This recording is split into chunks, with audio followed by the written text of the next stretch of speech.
So, according to roadside assistance, it's $300 to $600 to get into your locked RV, or it's one of these and $100 for a new door lock.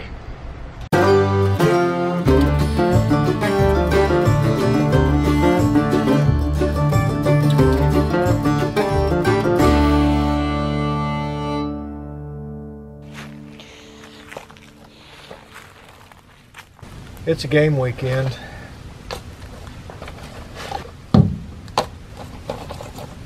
We've been going to football games in Stillwater for 10 or 11 years. We've had season tickets for 10 years. Lady behind the camera, I'm asking you. There's no one behind the camera. Yeah, 9 years. Yeah, well. The odd thing is, we haven't been coming here for that long. For several years, we... Here as in Lake McMurtry? Yeah. I mean, for several years, we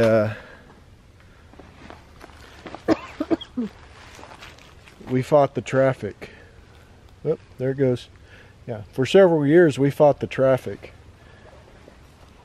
The traffic up here, but especially the traffic back. The post-game traffic. It's like 80 miles from the house, and it takes less than an hour to get home, if that tells you what the traffic is like on the way home. Yeah, you just get caught up in the current, or Yeah. you Yeah. can't go too slow. It's bumper to bumper. Yeah. The traffic scary. The traffic going down the interstate is bumper to bumper, and the highway patrol, if they're out there, they're just For show. They're just parked in strategic areas for quicker response time to an accident. Because there's no way they're pulling out into that flow of traffic to pull you over. Yeah. So, but the thing is, it got me thinking the other day. We had a camper that whole time. All those years that we were driving back and forth on game day, we had a camper. It was, why did we not bring it up here to Lake McMurtry? I mean, because for the past 4 years, we've had a campsite here on game weekends. And then for the past 2 years, we've actually had that site reserved like almost a year ahead of time. I think we even talked about how nice it would be to like camp out in Stillwater somewhere, but... Yeah, yeah. How odd.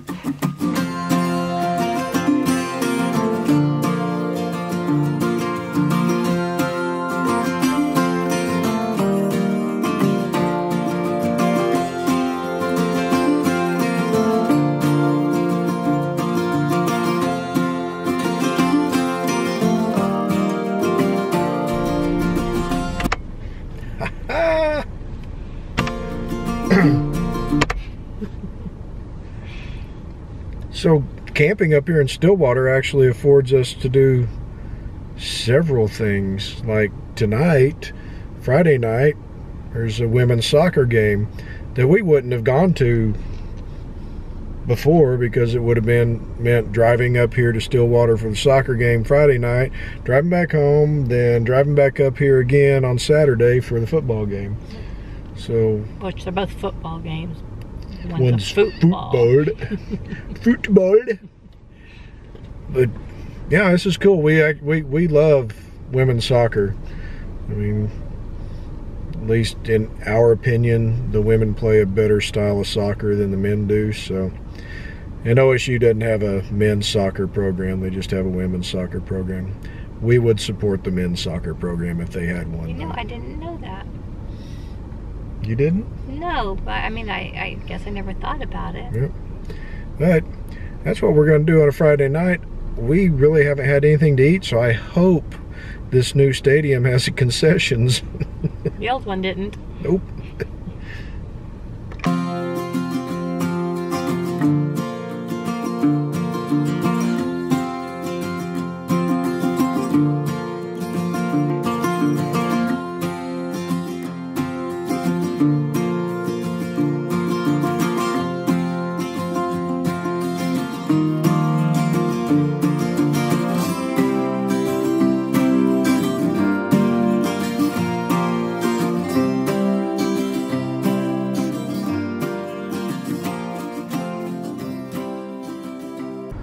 Cowgirls won. Yes. That was the first game, the first round of the NCAA tournament. So they move on to the second round. It was a good game. It's always enjoyable watching the girls play soccer. It's and it's a beautiful stadium that they built last year. Yep. It's actually kind of along the lines of maybe a high school football stadium as far as the stands and everything. Yeah, the way it's built, not capacity in any way. No, it's actually smaller than a high school football stadium capacity. Yeah. But it was packed. I mean, the place was packed. I don't know how much Neil Patterson Stadium holds, but it was packed. Mm-hmm. It's pretty impressive. But that was our Friday night. Now it's Saturday morning, and we're here for a morning game, football game. Playing Kansas today. It's just one of the beauties of camping nearby. We're 15 minutes away from the stadium, and we come up to campus a couple hours before the game, wander around, enjoy some of the sights, the tailgating.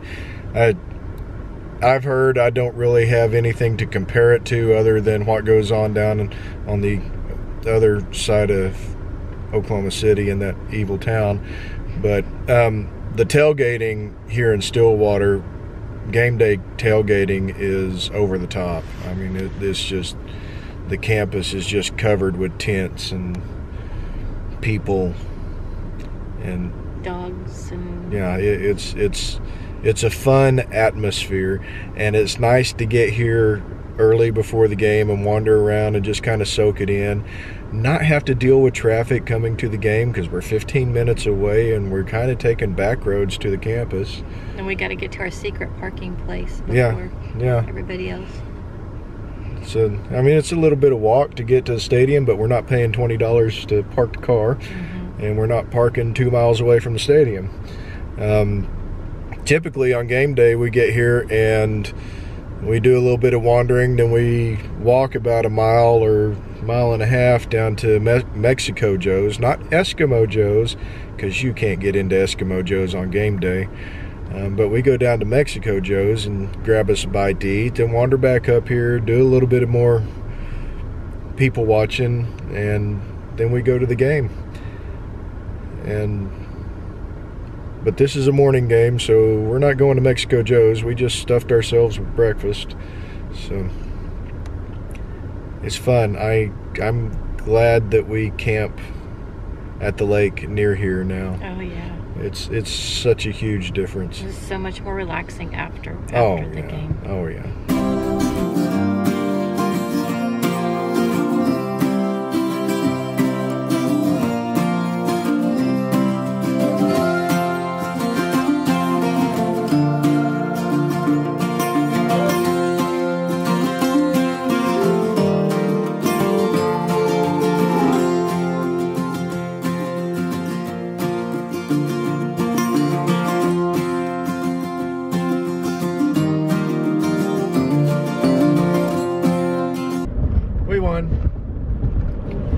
We didn't win. Yeah. It's not like we do we do take credit for it, but yeah, we really didn't even get on the field. But we had Nacho Mama's nachos. Ooh, those were good. Is that what they were called? Yes. Oh my goodness. Yeah. Expensive concession food at the football game, but it was good. That's what you expect, though. It's part of it. But this is our favorite part about staying at the lake up in Stillwater is the traffic on the way back to the camper. Traffic? Yeah. I think there's a car about a quarter mile behind us somewhere. Let's see. Let me see traffic. I don't know if we could see. Got too much stuff in the back seat. Yeah, it's like maybe 20 minutes to get back to the camper, where it takes us 15 minutes to get to the stadium on the way to the game. So yeah, it's and And we can go back and watch football. Yep. Yes, we can. Because, I mean, yeah, typically, by the time we get back to the house, we're beat. Yeah, and we've missed a game or two. So, I guess a game. Yeah. We probably, occasionally, we'd wander around the stadium after a morning game and maybe go grab something to eat, but it was surprisingly busy, or packed stadium today. It really Figuring was. it was the 10th worst team out of 10 teams. Yeah. Yeah, I mean, and it was cold and it was morning.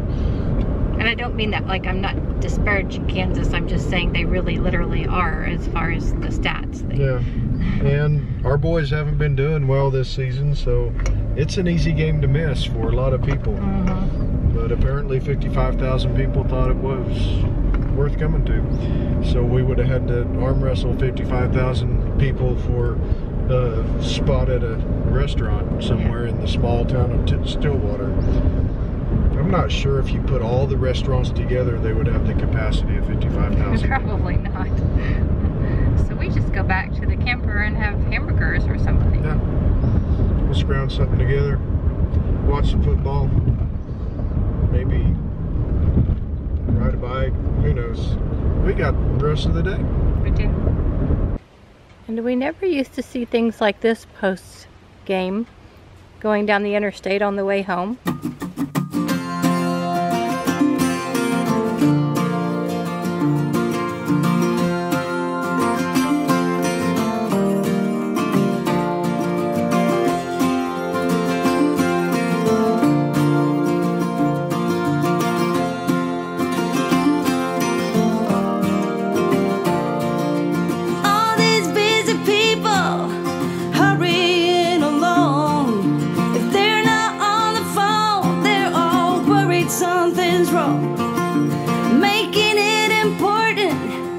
Be the first in line.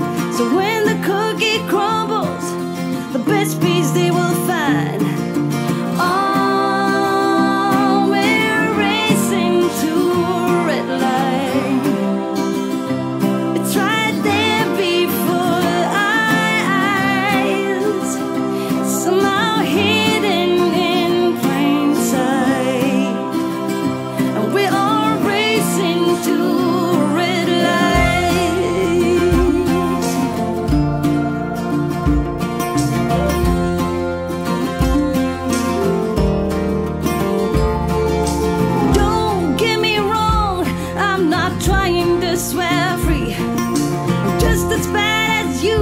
sometimes worries you see, but all this crazy right, I'm looking for the brakes.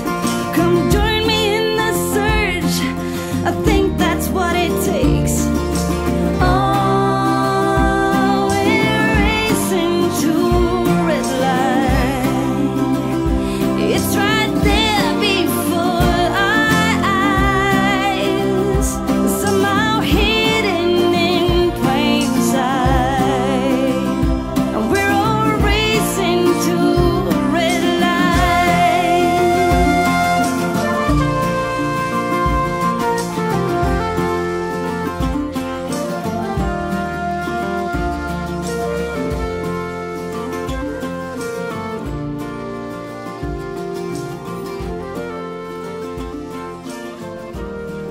It's Monday. Yesterday, Sunday, Saturday evening when we got back from the game, or Saturday afternoon, we took a walk down one of the bike trails. Armadillos everywhere. Everywhere. Live ones, not the ones you see on the road. Not very scared either. And deer. There's a doe that likes to walk up here to the campsite. We've seen her 2 or 3 times now.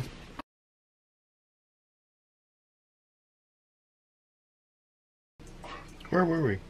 Deer? The doe 3 or 4 times? 2 or 3 times. out here at the campsite. Just deer all over this campground. Saw a buck too.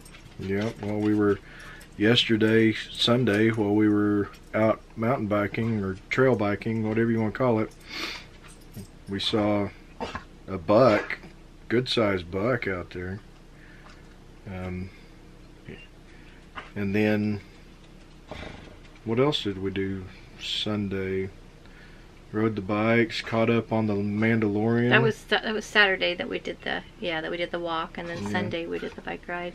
Yeah, caught up on some of the Disney Channel stuff. Yeah, and then this morning, which is Monday, and we're supposed to be heading home. Probably should be already on the road by now, but we're not in any big hurry. We did that trail ride again, much to the consternation of Grumpy over here. No, I didn't want to do that one. I did wanted to do a different one. I thought we were getting to do the other one, but we did it. And what, we saw like 6, I don't 7. Either that or they were the same ones that kept crisscrossing. I don't know. We saw several of them. Does, yeah. Does out there. And what's funny is the shooting range, the police shooting range was right over there, so we could hear shooting the whole time, and the does are just like, yeah, whatever. Yeah. Apparently the does are used to that shooting range being there. Mm-hmm. But yeah, just a nice relaxing weekend, and really kind of the point of this whole video was, if you've got a yard ornament, why? I mean, for years we didn't come up here in a camper. Now that we come up here in a camper, we just find more activities to do while we're here. Even though it's a busy weekend with the football game and all that, we still get the opportunity to relax, and that's just kind of the point. That's why we spend so much money on these RVs. It's just so that we can get out and relax a little bit. Mm-hmm. I'm not sure there's ever been a time when we left the football game since we started bringing the camper that I didn't say, I'm so glad we're not going that way and we're going back to the lake instead. Yeah. Yep. So anyway, we started off the video. I was showing you how to get that you could use a screwdriver to open a camper door. It's funny looking back on it. During, when it happened, it wasn't quite so funny, but it's still wasn't that bad. Terry had to drop off the grandbaby, so she was going to meet me at a gas station a little bit further north. So I pull over in this gas station, and I figure I'll go inside and get me something to eat while I'm waiting on Terry. You know, that good high nutrition gas station food. I had a key in my hand, and I picked up something that had come out tumbling out of the cabinets when I was driving, put it back up, and I had a key in my hand, so I felt like I had the key to the coach in my hand. So when I stepped out, I even stopped and took a second. Do I have the key? I've got the key in my hand, so I reach up and I lock the door, close it. I go inside and I get me a drink and a little bit of food, and the food I chose was stuff that I could add ketchup and salsa or whatever to, and I thought, well, I'm going to have a few minutes. I'll go ahead and get this and enjoy it. Sit at the table in the camper. So I come back out to the camper, and I go to unlock it and realize the key that I had in my hand was the ignition key. Now, we've broken into the camper before. The difference was it was opened up at a campsite, and he was able to lift me up, and I squeezed through a window. Yeah. But that window is not available when it's closed up, when the slide outs aren't out. Yeah. So, roadside assistance might be good for a few things. Maybe for cars? Yeah, but not for getting into a Class A motorhome. It is... At least in our experience. Yeah. we were told they would reimburse us up to $303 for a locksmith. But it's, you know, it's really pretty normal for something like that to cost up to $600. Something like that being a door, like a house type door. Let me go mute that. It's yours.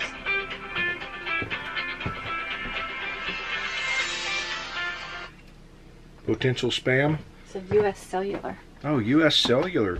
Yeah, because I don't have an account with U.S. Cellular, so of course they would call me. But anyway, so it could cost up to $600 for them to break into our RV. No. And I'm thinking the whole time that whole lock mechanism, the whole door handle on an RV is roughly $100. And some time. Yeah, and some time, but I mean it doesn't take that long to replace a door handle on a motorhome. So I sat there for a few minutes cycling the knowledge that I have of door locks and such, and it's like, okay. So we went back into the gas station and bought an overpriced screwdriver, $10 for the screwdriver. Yeah, that was really overpriced. It was just a screwdriver. Yeah, it's a screwdriver. And not a super big screw, just a regular flathead screwdriver. Nothing special about it. It didn't fold up. It didn't transform into... You couldn't zap anybody with it. Yeah. But, my fault. I locked the keys in the camper. Come back out to the camper and jam that screwdriver into the lock. Give it a turn, open the door. And we can actually still use the lock. It's a little bit tight, but we don't have to replace it immediately. So, the lesson is, don't lock your keys in the camper. I thought maybe your lesson was you can break into everybody's camper. Yes, you can, without a doubt. If somebody wants to get into your camper, they can get into your camper with a $10 screwdriver. Don't leave or your better valuables. Yet, maybe even a $2 screwdriver. I don't know. Or maybe they have one with them because, I mean, they are thieves. Yeah. So, yeah, roadside assistance was of no use. So my grand total cost for this is going to be probably about $120. With the screwdriver? Yeah, with the screwdriver and included. Tax? Yeah. Good. Yeah. So I saved us like $450. Yeah. It's insane. And she was saying she kind of got the feeling talking to roadside assistance that this was one of those things where they don't plan to pay. No. She kept telling, well, she wasn't hinting, she was telling me, you know, some people, okay, so the way it works is the original $300 you have to pay out of pocket, and, well, I guess you don't always have to pay out of pocket, but in some cases you have to pay out of pocket and then they'll reimburse you.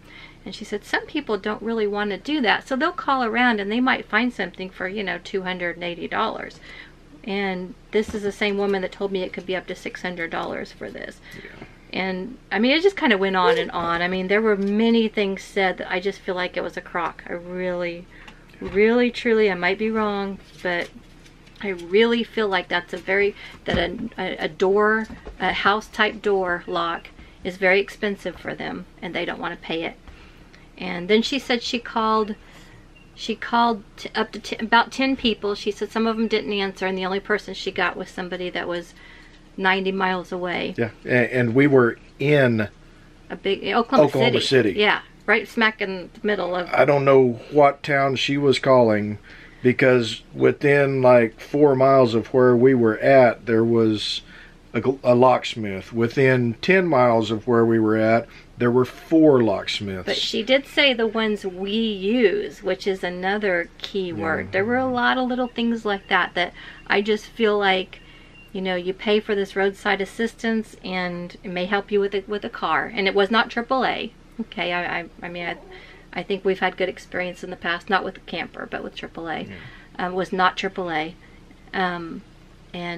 But I do think it was when you buy a camper, if they try to sell it to you separately, it's just something to consider. I don't know that it's going to help you at all. It might help us with a flat, which a flat on this thing would be a big deal. So maybe even towing, maybe. Yeah, possibly. It just and I've heard stuff about AAA, even when you get the AAA RV option, that they aren't prepared for a motorhome. Really? So yeah, I don't know. It's pretty do weird your since it's called research. RV option. Yeah, do your research when you're getting roadside assistance, whatever it is. Good Sam's, AAA, I know the whatever. research would have helped in this situation, because they're going to tell you, yes, we'll pay up to $300 and we'll call around and we'll find a place. That wouldn't have been enough to tell us that it's still not going to work. So I don't know. But still, yeah, I mean, I agree. Do your research. But, but just you can find reviews online where people have stories to tell. Yeah. So anyway, with all that, get your dang camper out of the yard. Take it on a trip, no matter how short, Friday night, Saturday night, bring it back home Sunday. It is well worth it. Have a campfire Friday night. Just enjoy the weekend. Quit paying tens of thousands of dollars for a yard ornament. Go to Lowe's, buy a flamingo, stick it in the ground, take your camper to the lake. We will catch you all down the trail. Bye. Hey guys. I hate to end a video like this, but I think it deserves mentioning. Lieutenant Colonel Matt Kincaid, one of the pilots involved in that flyover that we filmed or recorded during the football game. November 22nd, just a few days after that football game, he was involved in a training exercise accident at Vance Air Force Base here in Oklahoma. Unfortunately, he did not survive that accident. I just wanted to say thank you, sir, for that awesome memory. But most of all, thank you for your service. Fly high, cowboy.